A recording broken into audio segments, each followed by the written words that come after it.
মুন্সিগঞ্জের শ্রীনগর উপজেলার ঐতিহ্যবাহী ভাগ্যকুল বাজারে পদ্মা নদীর উজান থেকে ভেসে আসা কচুরিপানার কারণে প্রায় ১.৫ মাস ধরে নৌ চলাচল মারাত্মকভাবে ব্যাহত হচ্ছে।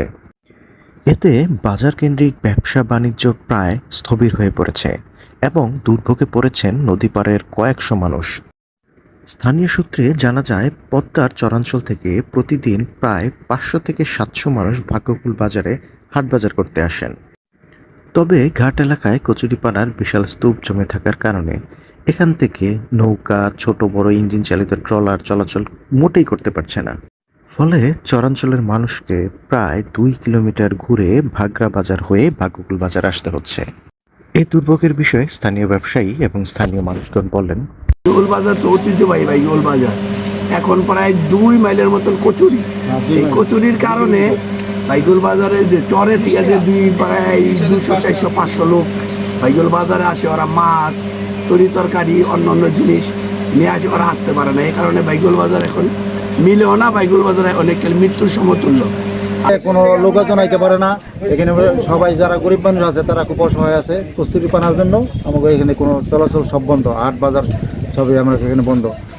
এখন আপনাদের কি সমস্যা হয়েছে? কচু আইসে এখানে গুট লেগে গেছে, আপনার দুটো এঞ্জেল লেগে আপনার কচুর মেদিন আমরা আসতে পারতেছি না, মানে দুটো এঞ্জেলই বসে যাচ্ছে।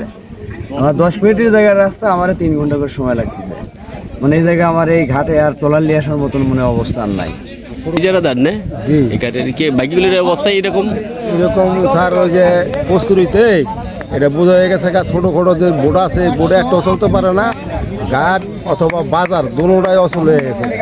ওখানে মনে করেন আমরা টাকা আনছি, টাকা দিয়া ওখানে আমাকে টাকা পয়সা কিছু উঠাইতে পারতেছি না। সব ঘাট আজকে 1.5 মাস ধরে কস্তুরিতে বল বয়ে রয়েছে, টাকা পয়সা সবই মাই। এ বিষয়ে মুন্সিগঞ্জ পানি উন্নয়ন বোর্ডের নির্বাহী প্রকৌশলী মোহাম্মদ আখলাকুল জামিল বলেন, পানি উন্নয়ন বোর্ডের মূল দায়িত্ব নদী খনন সহ পানি ব্যবস্থাপনার কাজ। কচুরিপানা অপসারণ পানি উন্নয়ন বোর্ডের কাজ নয়। এ বিষয়ে উপজেলা নির্বাহী কর্মকর্তা হাসিবুর রহমান বলেন, কচুরিপানার এই সমস্যা নিয়ে আমাকে আগে কেউ অবহিত করেনি। আপনার মাধ্যমে জানা হলো, এই বিষয়ে আমরা দ্রুত ব্যবস্থা নিব।